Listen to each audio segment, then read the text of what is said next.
Hello friends, welcome to my channel Manu की रसोई। आज बनाएंगे बहुत ही टेस्टी तीखा चटपटा अचार। ये अचार खाने में बहुत ही टेस्टी लगता है। यकीन मानिए, अगर आप एक बार बना लेंगे इस तरह से तो बार बार बनाने का दिल करेगा। आप तीनों टाइम खाने के साथ इसको खाना पसंद करेंगे। तो चलिए, सबसे पहले हम लेंगे यहाँ पर फ्रेश आम। आप कोई भी आम ले सकते हैं। हमने यहाँ पर तोतापुरी आम लिया है। ये थोड़ा सा खट्टा मीठा होता है आम।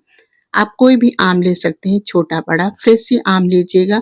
आम को सबसे पहले हमें धो लेना है। धोने के बाद सुखा लेंगे और उसके बाद बस इस तरह से बड़े बड़े टुकड़ों में आम को काट लेंगे। हम पहले टुकड़ों में काटेंगे। आप रफली कैसे भी काट सकते हैं आम को। इसका बीज निकाल देंगे और इसका छिलका हमने नहीं निकाला है। छिलके के साथ ही आम का अचार तैयार करेंगे। ये अचार छिलके के साथ ही बहुत ही टेस्टी लगता है। यहाँ पर बस इस तरह से लंबे लंबे पीसेस में काट करके बस अब हम इनको छोटे छोटे पीसेस में हम बारीक काट लेंगे। बस इसी तरह से छोटे छोटे टुकड़ों में काटेंगे। आप चाहें तो यहाँ पर चॉपर में भी चॉप कर सकते हैं। बस इसी तरह से भी बारीक आसानी से कट जाती हैं। तो बस इसी तरह से आम को हमें काट लेना है। इसके बीज जो है वो हम अलग कर देंगे। बस पीसेस को हम काट लेंगे। तो बस बहुत ही आसानी से ये पीसेस में कट करके तैयार हो गए हैं। चलिए निकाल लेते हैं एक बाउल में। तो हमने यहाँ पर कांच के बाउल में आम को पीसेस जो है वो निकाल लिया है। आप कोई भी बर्तन ले सकते हैं, लेकिन तांबे और पीतल का बर्तन मत लीजिएगा। बाकी कोई भी बर्तन ले सकते हैं आप। यहाँ पर आधा चम्मच हमने हल्दी पाउडर डाल दिया है। साथ में लेंगे आधा चम्मच नमक। तो बस आधा चम्मच हल्दी पाउडर, आधा चम्मच नमक डाल करके बस प्रॉपर तरीके से हमें मिक्स कर देना है। बस इसी तरह से मिला करके अब इसको ढक करके रख देते हैं। आप कोई भी कॉटन के कपड़े से या प्लेट से, किसी चीज से भी आप इसको ढक करके रख दीजिए। तो बस 1 से 2 घंटे के लिए इसको हम छोड़ देते हैं। बस इसी तरह से हम ढक करके इसको छोड़ देते हैं।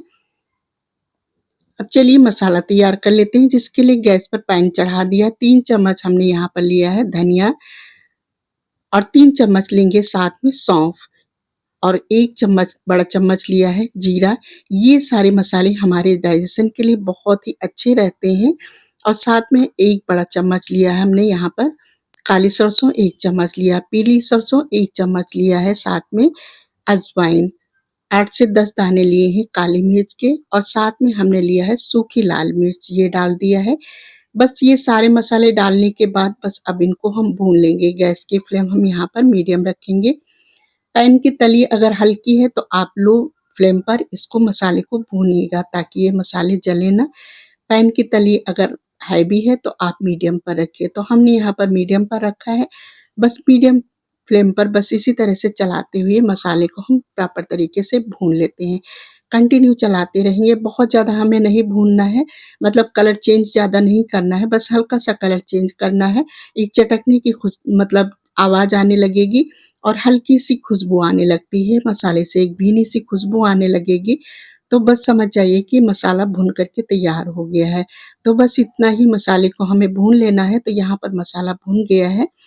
गैस हमने यहाँ पर बंद कर दिया है। बस अब इसको इसी तरह से ठंडा होने के लिए छोड़ देते हैं। तो बस देखिए यहाँ पर ये मसाला भुन गया है प्रॉपर तरीके से, हल्का सा चटकने लगा है। बस इतना ही हमें कलर ले लेना है। अब इसको रख देंगे। ठंडा हो जाने के बाद इसको हम ग्राइंड कर लेते हैं। साथ में हमने लिया है यहाँ पर 2 गांठ लहसुन की। बस ये लहसुन को हमने तोड़ करके छीला नहीं, बस इसके छिलके सहित ही हमको थोड़ा-सा भून लेना है। मतलब बस लहसुन को गरम कर लेना है, इसका कच्चापन निकल जाए। मतलब ज़्यादा नहीं भूनना है लहसुन को हमें, बस लहसुन को भून करके रख दिया है। यहाँ पर लिया हमने हरी मिर्च, बस हरी मिर्च को भी हम रफली ही काट लेंगे।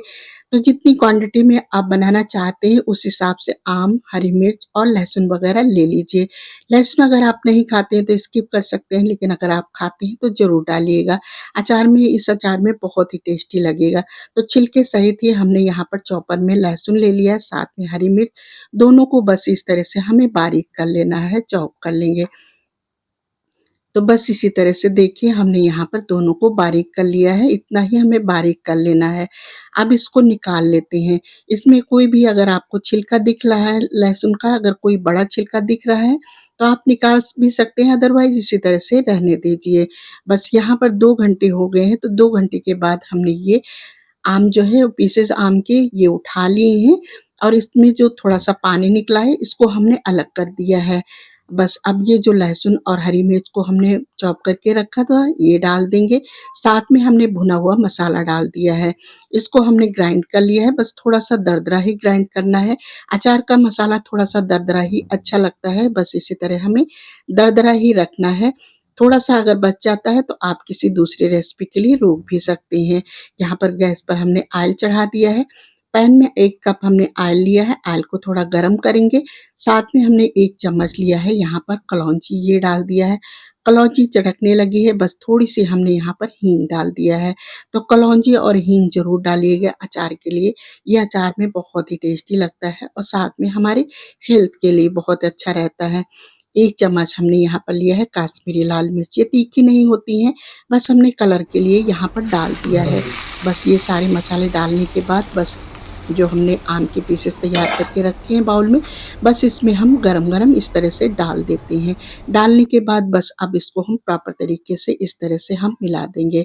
ऊपर-नीचे करते हुए बस इसी तरह से हमें मिक्स कर देना है।